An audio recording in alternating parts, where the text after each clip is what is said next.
All right, now we're ready to put the next board on top of the one we have. So you can see I finished screwing it all in. And one thing I forgot to mention before is you want to take your spatula, whatever flat surface, even a chunk of Wedi board, a small one, and just skim this out, because you noticed it when I put it down, it oozed out here, which is what you want, and then you skim it out and that completes the waterproofing. So that's just something I did after. Now we're going to putting the next piece on. So you put your bead on top of the first board here, and make sure you're generous.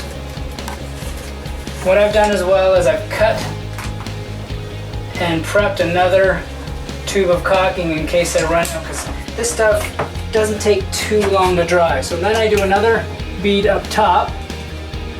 So anytime two edges meet, you have to have caulking on that spot. All right, so that's ready to go. I dry fit this to make sure it works, so it does. And now squeeze it in there, squeeze it here, and voila. So remember how we left the screws out of the top here. So now we're gonna say kill two birds with one stone. You put one screw in right in the middle.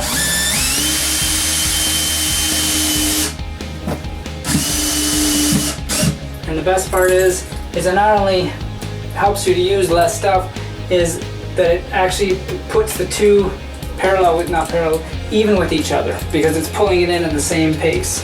And do the same other side, and then the top.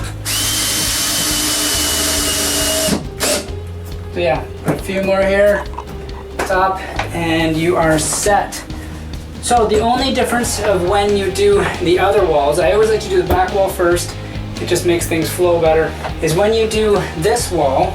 So you put your piece on, you caulk along the bottom like we talked around on top, but then you got to make sure you caulk along this edge right here. So caulk all the way up to the point that you need to, and then of course you need to do caulking on here for when you fit this piece on. An easy way to do this piece is to get a rough measurement of where it's going to be, put the piece on with the caulking, set it in, and then measure and cut it out afterwards. That way you'll have a perfect fit. For you to measure and hope that you're on, it's pretty difficult to do so. So do it beforehand. Just get the rough, stick the whole sheet up, and then cut it out after. All right, so that's how you put a board. I want to show you what happens if you have studs that are bowed in and you can't cure that problem. So if you just don't have shims, or you don't have the right size shims, or maybe the stud actually does a bow in the middle and you have a problem with having that. So all the rest of your studs might be fine and then the one might be in a bit. So a quick fix for that, without having to build it out and do anything else, is to use the caulking. So basically, if say this was the low spot from here to here, when you put a screw in, it would suck it in and it would have a bow here. So what you do is take your caulking and build a little platform. Just squeeze out a bunch onto that spot, and maybe even two spots, so that when you put the board up, you put your screws in, but you only put it in until it just goes in flat. Once it's flat, you leave it.